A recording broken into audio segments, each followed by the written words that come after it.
Hello, नमस्कार। देखिए, मैं आज फाइनली जो नदियों का टॉपिक मैंने शुरू कर रखा था उसे पूरा कर रहा हूं। तो इस वीडियो में मैं नदियों के टॉपिक को पूरा कर दूंगा, लेकिन पिछली नदी में कुछ करेक्शन रह गया था जो मुझे बताना पड़ेगा आपको। चलिए मैं बताता हूं, फिर मैं नया टॉपिक शुरू करूंगा इसी वीडियो में। आ जाइए आप मेरे साथ। देखिए, काली और शारदा नदी में कुछ एरर रह गया था। एक्चुअल में होता क्या है, जब वीडियो बननी शुरू हो जाती है ना, मैं आपको बताया था मैं अनकट बनाता हूं, मैं कोई एडिटिंग नहीं करता हूं वीडियो में। तो कभी कुछ गलत भरा हुआ होता है ना, तो मुझे वो गलत ही पढ़ा के जाना पड़ता है, वरना वो पीछे की जो मेहनत होती है सारी वीडियो में वो खराब हो जाएगी। इसलिए मैं गलत कर गया था उसे वहां पे, मैं उसे अब ठीक कर रहा हूं।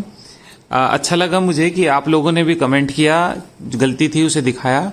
ठीक है, चलिए थैंक यू, आप ध्यान रखिएगा। चलिए मैं शुरू करता हूं, क्या गलती थी वो देख लेते हैं। देखिए, काली और शारदा नदी को, काली नदी को जब हम पढ़ रहे थे तो पढ़ते हुए हमने देखा था, हमने एक लधिया नदी को गलत मिला दिया था, तो मैं उसे ठीक कर रहा हूं। सबसे पहले देखिए ये आ रहा हूं। देखिए, हमने कहा था ये सरयू नदी आ रही है, सरयू नदी जो है पंचेश्वर में आकर के सरयू नदी काली में मिल जाती है। बिल्कुल ठीक बात है।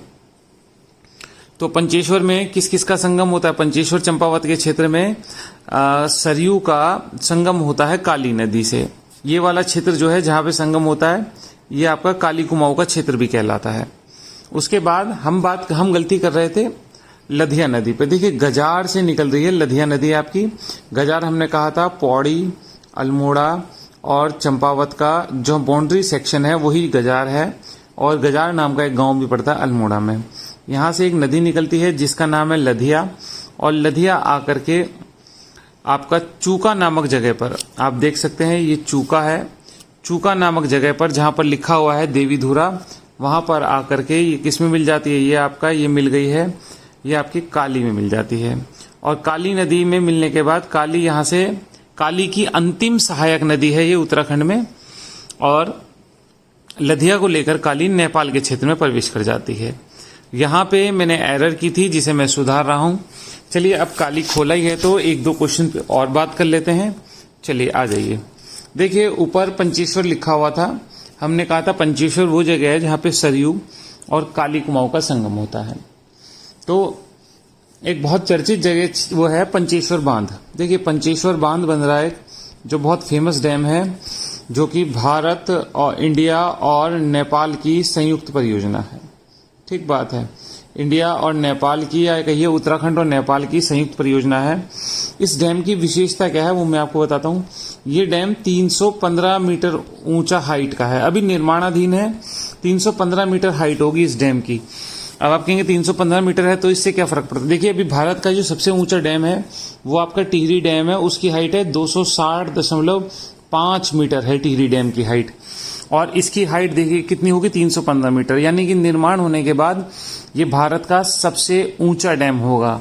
और दूसरी बात करूं मैं आपको, तो इसका बिजली प्रोडक्शन कितना है? तो बिजली प्रोडक्शन जो है 6480 मेगावाट के आसपास, यानी लगभग 6500 मेगावाट के आसपास यहाँ पे बिजली प्रोडक्शन की है। तो आप देख लीजिए, बिजली के प्रोडक्शन में भी ये सबसे बड़ी परियोजना हो जाएगी भारत की जब बन जाएगी, और साथ ही साथ हाइट में भी सबसे बड़ा हो जाएगा। ठीक है, तो मैं इसे इतना छोड़ रहा हूं, अब मैं आगे चल रहा हूं, देखें क्या है आगे। आ जाइए आप मेरे साथ। दूधातोली, तो एक बड़ा क्षेत्र है दूधातोली। दूधातोली से निकलने वाली नदियों को हमें डिस्कस करना है, तो चलिए मैं आ रहा हूं, आप मेरे साथ आ जाइए।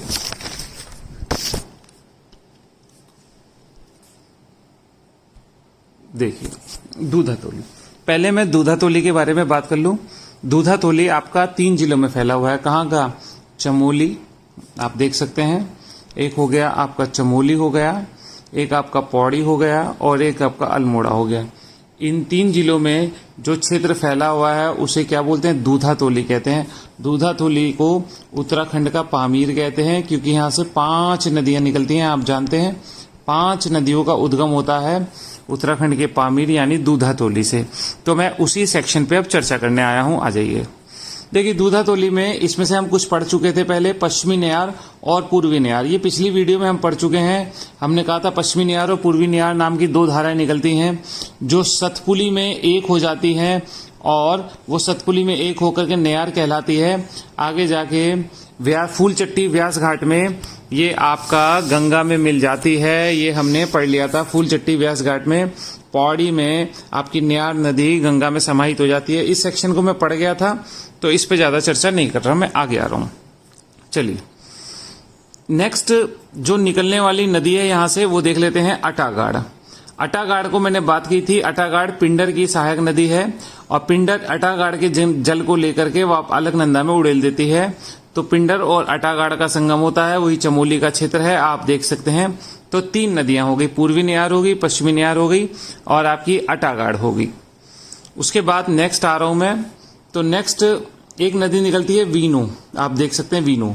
वीनो नदी निकलती है, वीनो पौड़ी में ही बहती है और पौड़ी में ही रामगंगा में जाकर के मासी नामक स्थान पे रामगंगा में मिल जाएगी। तो लिखा हुआ है, आप देख सकते हैं, वीनो मासी पौड़ी में संगम होता है रामगंगा से। तो आप देख सकते हैं। ठीक हो गई बात। 4 नदी हो गई, एक होगी वीनो, एक होगी पश्चिमी न्यार, एक पूर्वी न्यार और एक अटागाड़। दूधातोली से एक निकलने वाली महत्वपूर्ण नदी है जिसका नाम है आपका रामगंगा। ये देखिए, ये निकल गई रामगंगा। ठीक हो गई बात। रामगंगा भी दूधातोली से उद्गम होता है, इंपॉर्टेंट नदी है रामगंगा। दूधातोली में भी जो यहां से ही निकलती है वो गियरसन श्रेणी है, गियरसन के पास से निकलती है। ठीक हो गई बात। गियरसन के पास से निकलती है दूधातोली। और दूधातोली की मैं आपको एक बात और बताऊं, ये जिम कार्बेट की जीवन रेखा कहलाती है दूधातोली। तो सॉरी, क्या नाम है, रामगंगा जो है जिम कार्बेट की जीवन रेखा कहलाती है, बहुत इंपॉर्टेंट हो जाता है। चलिए, तो अब मैं बात कर लेता हूं रामगंगा की। रामगंगा आपका जिम कार्बेट से निकल के जाती है, बिल्कुल ठीक बात है। ठीक है, देखिए रामगंगा जिम कार्बेट के वेस्टर्न पार्ट से निकल के जाती है और रामगंगा में एक नदी जो है आकर के मिलती है जिम कार्बेट में, जिसका नाम है सोना नदी। तो सोना नदी किसकी सहायक नदी है? सोना नदी जिम कार्बेट की सहायक नदी है। क्योंकि होता क्या है, पौड़ी में जिम कार्बेट और सोना नदी वन्य जीव विहार दोनों की बाउंड्री लगती है, वहीं से सोना नदी आती है। उसी सोना नदी के नाम पे सोना वन्य जीव विहार है और वो सोना नदी आकर के किस में मिल जाती है? रामगंगा में मिल जाती है। रामगंगा की एक और सहायक नदी देख लेते हैं, गागस। गागस भी रामगंगा की सहायक नदी है, तो ये इंपॉर्टेंट हो जाती है गागस और ये हमारा पूरा हो जाता है। अब मैं बात करूं आपसे कि रामगंगा नदी जो है ये आपका जिम कार्बेट के अंदर कितना बहती है, तो ये 40 किलोमीटर लेंथ है इसकी जिम कार्बेट में। जिम कार्बेट की जीवन रेखा 40 किलोमीटर इसकी लेंथ है। ये कहां से घुसती है? ये मारचूला के पास से घुसती है। मारचूला जगह है, मारचूला के पास से ये जिम कार्बेट में एंटर करती है और कालागढ़ में बाहर निकल जाती है। कालागढ़ में ये बाहर निकल जाती है। ठीक हो गई बात, तो इंपॉर्टेंट हो गई।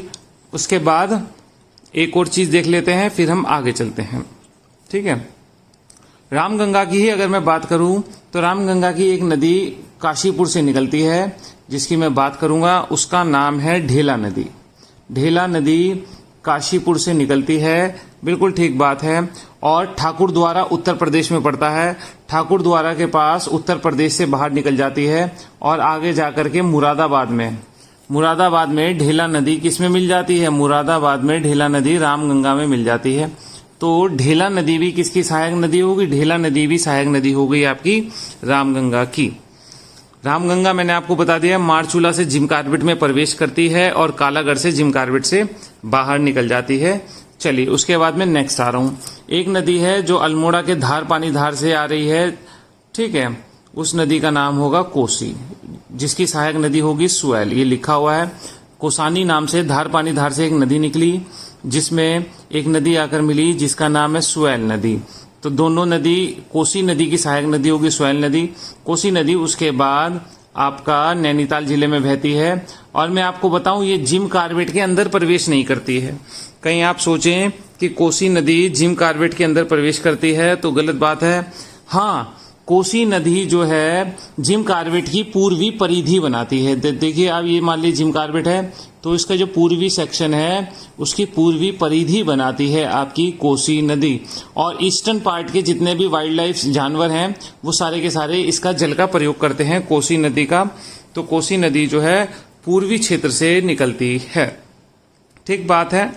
और ये आपका कोसी नदी की अगर बात करूं तो आपसे कहा मोहान अल्मोड़ा से होकर बहती है। उसके बाद ढिकुली, ढिकुली के बाद रामनगर, कोसी नदी के किनारे हैं ढिकुली, ढिकुली के बाद रामनगर, ये भी कोसी के किनारे है। तो मैंने तीनों बता दिए आपको, मोहन अल्मोड़ा का, ढिकुली, ढिकुली के बाद रामनगर, ये सारे के सारे कोसी के किनारे हैं। कोसी उत्तर प्रदेश में जाती है और रामपुर में जाकर के रामगंगा में संगम हो जाता है। हमने इससे पहले एक मुरादाबाद में मिलाई नदी, आपने देखा होगा, ढेला नदी को हमने मुरादाबाद में रामगंगा में मिलाया, और अब कोसी नदी को हम रामपुर उत्तर प्रदेश में किस में मिला रहे हैं, रामगंगा में मिला रहे हैं। ठीक होगी बात। चलिए देखिए, ये वाला सेक्शन मेरा पूरा हो गया शायद। इस पर जो भी इम्पोर्टेंट चीजें थी वो मैंने आपको सारी की सारी बता दी है। उसके अलावा अगर कोसी का कोई क्वेश्चन बनता है तो मैं आपको बता देता हूं। देखिए, कोसी नदी का एक क्वेश्चन आप क्या लिख लेंगे, आप नोट कर लेंगे, कोसी की सहायक नदी। कोसी की सहायक नदी एक तो देवलगाड़ होती है, देवलगाड़ कोसी की सहायक नदी है। मिनोलगाड़, मिनोलगाड़ कोसी की सहायक नदी है। और एक सुमालीगाड़, सुमालीगाड़ भी कोसी की सहायक नदी है। तो देवलगाड़, मिनोलगाड़ और सुमालीगाड़ कोसी की सहायक नदी है। वो मैंने आपको बता दिया तीनों के तीनों कि कोसी की सहायक नदी कौन कौन सी है। उसके बाद में नेक्स्ट मैप पे आ रहा हूं। आप देखिए, इस मैप में हमने क्या पढ़ा, हमने पढ़ा दूधातोली। दूधातोली किन किन जिलों में फैला हुआ है, दूधातोली से 5 नदियां निकल रही है, पश्चिमी नेयार, पूर्वी नेयार, रामगंगा, वीनो और अटागाड़। उसके बाद हमने पढ़ा पश्चिमी नेयार, पूर्वी नेयार के पहले भी हम चर्चा कर चुके हैं, सतपुली पौड़ी में जाकर के एक हो जाती हैं। उसके बाद फूलचट्टी, व्यास घाट यानी पौड़ी में जाकर के गंगा में मिल जाएंगी। उसके बाद हमने एक अटागाड़ नदी पढ़ी, वो भी दूधातोली से निकलती है और जाकर के पिंडर में अटागाड़ समाहित हो जाती है। उसके बाद हमने एक वीनो पढ़ी, वीनो जो है आपका दूधातोली से निकलती है और जाकर के मासी पौड़ी जिले में रामगंगा में मिल जाती है। उसके अलावा हमने एक पढ़ी रामगंगा नदी, रामगंगा नदी भी दूधातोली से निकलती है और जिम कार्बेट से होकर बहती है। जिम कार्बेट की प्रमुख नदी है, जिम कार्बेट को जल की आपूर्ति यही नदी करती है। ये आपका होते हुए जिम कार्बेट उत्तर प्रदेश में प्रवेश करती है, उत्तर प्रदेश में प्रवेश करती है। तो हमने फिर एक कोसी नदी पढ़ी, कोसी नदी हमने पढ़ी जो धारपानी धार से निकलती है, उसकी सहायक नदी एक सुआल पढ़ी हमने कोसी की। उसके बाद हमने कोसी की 3 सहायक नदी और पढ़ी, देवलगाड़, मिनोलगाड़ और सुमालीगाड़ पढ़ी। कोसी नदी कहाँ जाएगी, कोसी नदी जिम कार्बेट की पूर्वी सीमा बनाएगी और उत्तर प्रदेश में प्रवेश कर जाएगी और उत्तर प्रदेश में रामपुर उत्तर प्रदेश में कोसी नदी का संगम हो जाएगा पश्चिमी रामगंगा से।